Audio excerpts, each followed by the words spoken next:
देव classes special में सभी छात्रों का हार्दिक स्वागत है। आज जितने भी सीखने वाले व्यक्ति हमसे जुड़ने जा रहे हैं उन सभी को मैं बता दूं, नरेशन का एक बहुत ही जबरदस्त पार्ट आज आप लोग सीखेंगे, जिसमें आज के पहले आप लोग 2 पार्ट सीख चुके हैं। असर्टिव सेंटेंसेस और एक्सक्लामेटरी सेंटेंसेस के 2 पार्ट आपने इसके पहले सीखे। जो बेसिक रूल थे वो फर्स्ट वीडियो में आपको बताए गए, बेसिक नियम आप लोगों ने सीख लिए होंगे। यदि किसी बच्चों ने अभी बेसिक नियम नहीं सीखा या फिर पहली बार वो इसी वीडियो को देख रहा है, तो डिस्क्रिप्शन बॉक्स में आपको उन दोनों वीडियो की लिंक मिल जाएगी। आप चाहें तो उनको देखकर अपनी बेसिक चीज़ों को और तैयार कर सकते हैं। और यदि आप इसी वीडियो को देखना चाहें तो आप इसको पूरा देखें, सारे कॉन्सेप्ट आपके क्लियर होंगे। देखते हैं नियम क्या है। यदि कभी भी आपका नरेशन का वाक्य हो उसमें रिपोर्टेड स्पीच, अब रिपोर्टेड स्पीच क्या होता है आप जानते होंगे। जिस वाक्य को इन्वर्टेड कॉमा के अंदर बंद किया जाए या बंद करके रखा जाए वह आपका रिपोर्टेड स्पीच होता है, और जो इन्वर्टेड कॉमा के बाहर होगा रिपोर्टिंग वर्ब होता है। ठीक है, अगर ऐसी कंडीशन में है, यदि रिपोर्टेड स्पीच का जो वाक्य है वह प्रश्नवाचक है तो कंजक्शन के स्थान पर हम लोग इफ या वेदर का प्रयोग करेंगे। ठीक है, दूसरा है सेड या सेड टू का हम लोग आक्ष में चेंज कर देते हैं। अगला है नियम है आपका, यदि रिपोर्टेड स्पीच का वाक्य सहायक क्रिया से आरंभ हो। देखिए, प्रश्नवाचक वाक्य आपके 2 प्रकार के हो सकते हैं। एक वाक्य ऐसे जिनमें शुरू में सहायक क्रिया मिल जाती है, वो भी प्रश्नवाचक कहलाते हैं।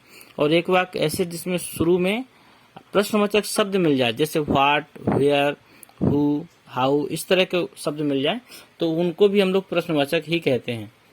तो ये दोनों के लिए है, लेकिन अगर शुरू में प्रश्नवाचक शब्द शुरू में यदि सहायक क्रिया मिल जाए तो आप क्या करेंगे, वाक्य को, रिपोर्टेड स्पीच के वाक्य को साधारण में बदल देंगे।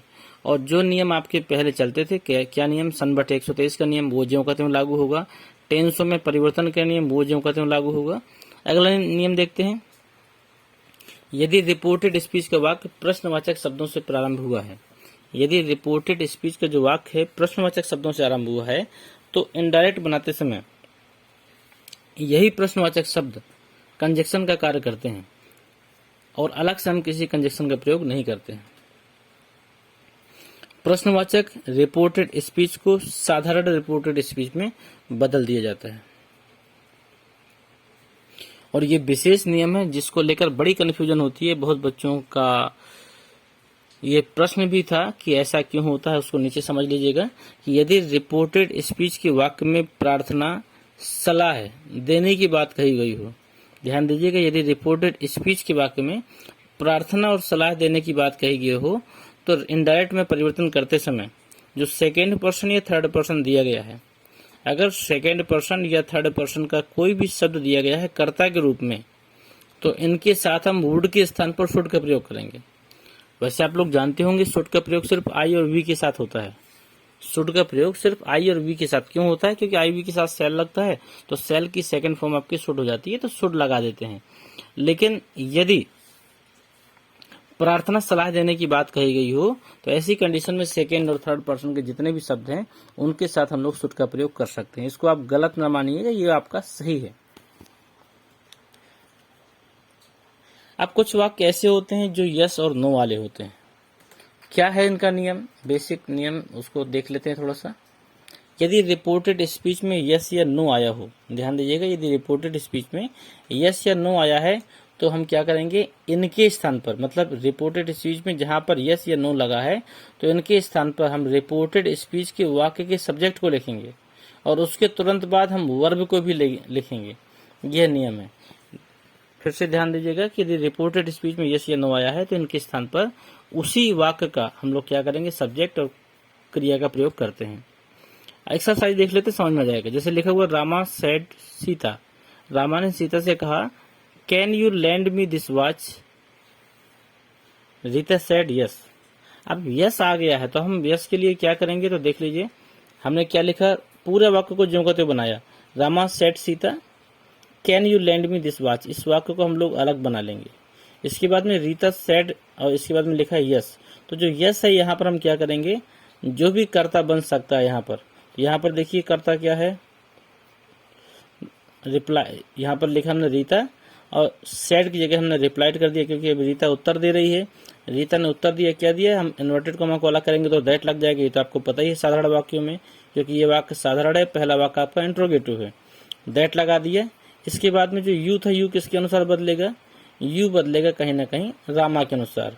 तो रामा लड़की है तो यहाँ पर सी आ जाएगा, तो यहाँ पर भी हम लोग क्या करेंगे, सी लिखेंगे।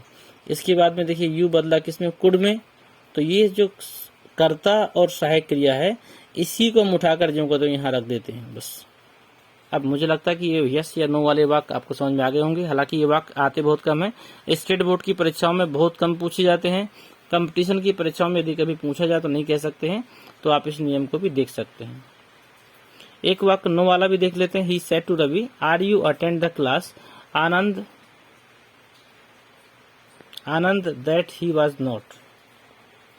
तो यहाँ पर अगर नकारात्मक में है तो वहां पर हम नॉट का प्रयोग कर देंगे। अब एक्सरसाइज देखते हैं इंट्रोगेटिव की क्या है।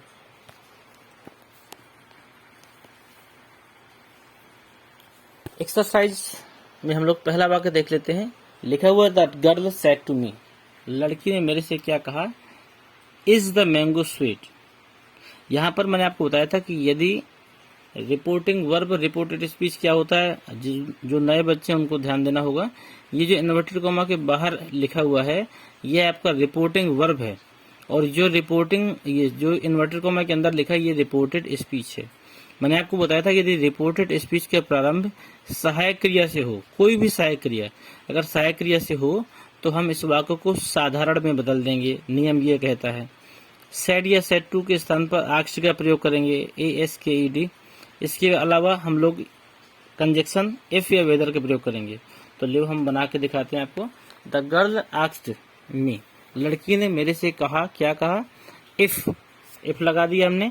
और द मैंगो यहाँ पर कहीं ना कहीं कर्ता बन रहा है, द मैंगो को आगे ले आए, इज बदल जाएगा वाज में, क्योंकि आपको पता होगा जो प्रेजेंट इंडेफिनिट टेंस होता है पास्ट इंडेफिनिट टेंस में बदलता है, प्रेजेंट कंटिन्यूअस पास्ट कंटिन्यूअस में, प्रेजेंट परफेक्ट पास्ट परफेक्ट में, present perfect continuous past perfect continuous में, पास्ट इंडेफिनिट टेंस को पास्ट परफेक्ट टेंस में, और पास्ट कंटिन्यूअस को पास्ट परफेक्ट कंटिन्यूअस टेंस में बदलते हैं। इस प्रकार 6 टेंस में परिवर्तन होता है। तो यहाँ पर देखिए इज मिल गया, तो कहीं ना कहीं इज को हम लोग वाज में बदल सकते हैं, क्योंकि ये नॉर्मल या फिर कह सकते हैं साधारण या सिंपल प्रेजेंट का वाक्य है। दूसरा वाक्य देख लीजिए। The teacher said to me, are you ill. तो यहाँ पर भी देखिए सेम कंडीशन है, यहाँ पर भी आपका सहायक क्रिया से वाक्य प्रारंभ होता है। तो यहाँ पर हो जाएगा the teacher asked me, whether लगा दिया है, आप चाहें तो इफ लगा सकते हैं, और यू बदलेगा आपका मी के अनुसार, क्योंकि यू आपका सेकंड पर्सन है, तो मी के अनुसार बदलेगा, तो हो जाएगा आई। तो आई वाज इल। अगला है I said to him, I said to him do you know the man. यहाँ पर भी देखिए शुरुआत में आ गया डू, और डू है आपका कहाँ आता है, डू आपका आता है प्रेजेंट इंडेफिनिट में। हम इसको पास्ट इंडेफिनिट में बदलेंगे, लेकिन वाक्य को हम साधारण करेंगे। तो आपको पता है कि साधारण में क्या होता है, मुख्य क्रिया की सेकंड फॉर्म का प्रयोग कर देते हैं, मुख्य क्रिया की सेकंड फॉर्म का प्रयोग कर देते हैं। तो यहाँ पर हो जाएगा आपका आई आस्क्ड या एनक्वायर्ड, कुछ भी लगा सकते हैं। एनक्वायर्ड लगा दिया है, आपको सिर्फ आस्क्ड लगाना है। ऑफ हिम, ऑफ ना लगाना चाहे तो न लगाई, क्योंकि एनक्वायर्ड के साथ ऑफ आता है, आस्क्ड के साथ ऑफ नहीं आता है। और यहाँ पर इन्वर्टेड कॉमा के स्थान पर इफ लगाएंगे, या फिर आप वेदर भी लगा सकते हैं। अब इसको चेंज करेंगे तो हमें हो जाएगा ही न्यू, यू बदलेगा। देखिए यू आपका क्या है, सेकंड पर्सन है, ये बदलेगा ही हिम के हिसाब से, तो हो जाएगा ही, और हो जाएगा न्यू द मैन। अगला देख लीजिए।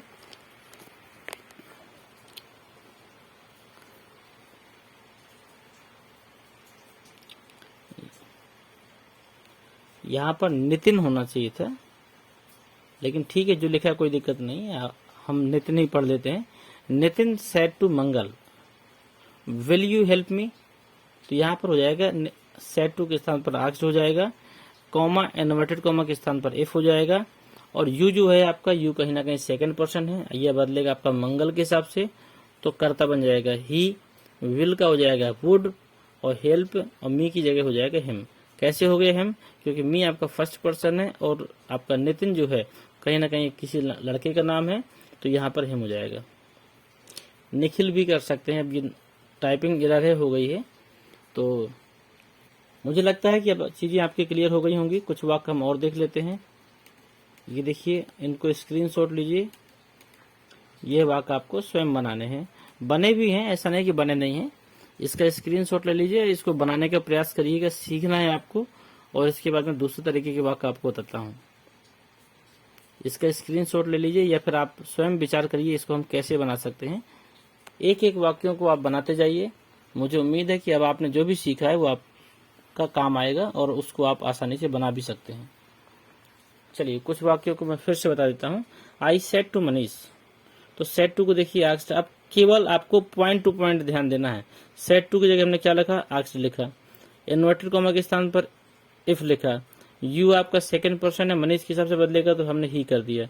डिड आपका शुरू में आया तो आपको पता चल गया कि आपका पास्ट इंडेफिनिट का वाक्य है, ये बदलेगा पास्ट परफेक्ट में, तो हम लोग हैड का प्रयोग करेंगे। ठीक है, ये क्लियर हो गया आपका। और जब पास्ट परफेक्ट में जाएंगे तो लगेगा थर्ड फॉर्म, तो सी का हो जाएगा सीन। और आवर क्या है, आवर कहीं ना कहीं अस की अपने की अंग्रेजी है, तो ये बदलेगा कर्ता के हिसाब से, तो आई करता है। रिपोर्टिंग वर्ब का ये बदल जाएगा माई में, काऊ का काऊ हो जाएगा। इस तरह इन वाक्यों को हम लोग बना सकते हैं।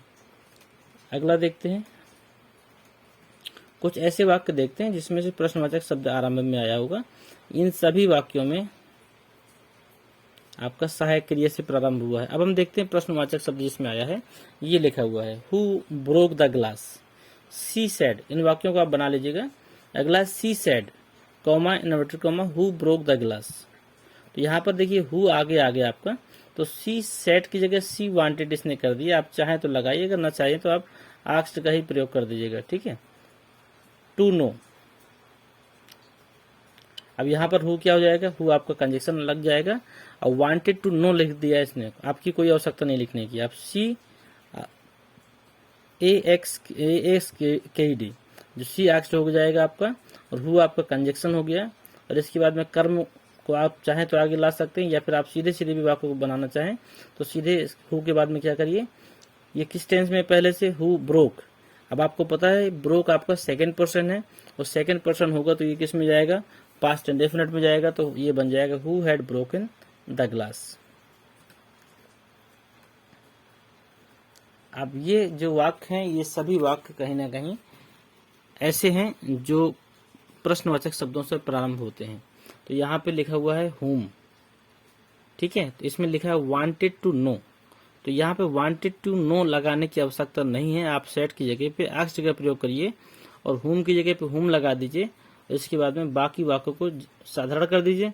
हैव दे मेड, क्योंकि हु वाला नियम अलग होता है और बाकी वाक्यों को साधारण करना है, तो हम कर्ता को आगे लाएंगे तो हो जाएगा they had made leader of the property.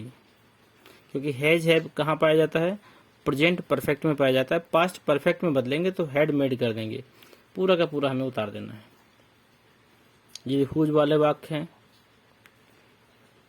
इसमें the boy said to the man whose mobile phone are you using now, तो सेड टू के स्थान पर देखिए आस्क्ड लग गया, कॉमा इन्वर्टेड कॉमा की जगह पे क्या लग गया, हुज लग गया, क्योंकि यहाँ पे प्रश्नवाचक शब्द कंजक्शन बन जाएगा।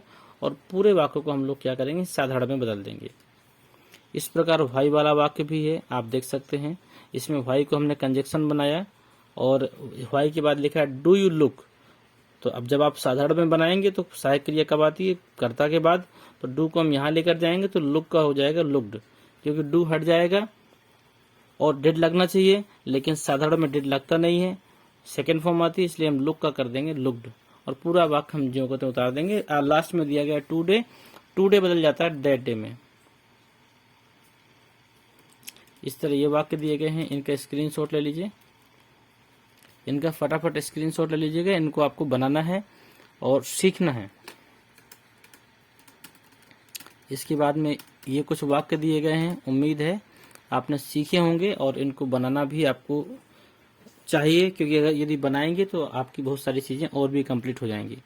और यदि आप इस एक्सरसाइज की पीडीएफ भी चाहते हैं, क्योंकि बहुत सारी चीज़ें हैं जो आपकी सीखी गई हैं और बहुत सारी चीज़ें ऐसी हैं जो आपको अभी सीखना बाकी है, क्योंकि जब तक आप पेपर पेन पे काम नहीं करेंगे तब तक आप बहुत अच्छा परफॉर्मेंस नहीं कर सकते हैं। इसलिए यदि आप ये जो एक्सरसाइज है, यदि आप इसको चाहें तो आप जो व्हाट्सएप नंबर दिया गया था, बताया गया है, आपको नहीं है तो 9919425442 इस नंबर में आप अपना जो है क्वेरी भेजिएगा कि आपको हमें या फिर आपको जो सीट चाहिए तो ये सीट हम आप तक पहुंचा देंगे। इसके बाद में अगला जो हमारा टर्न है जिसको आप अगले वीडियो में देखेंगे वो है आपका एक्सक्लेमेटरी सेंटेंसेस। इसको आप लोग अगले वीडियो में देखेंगे। इसके साथ में हम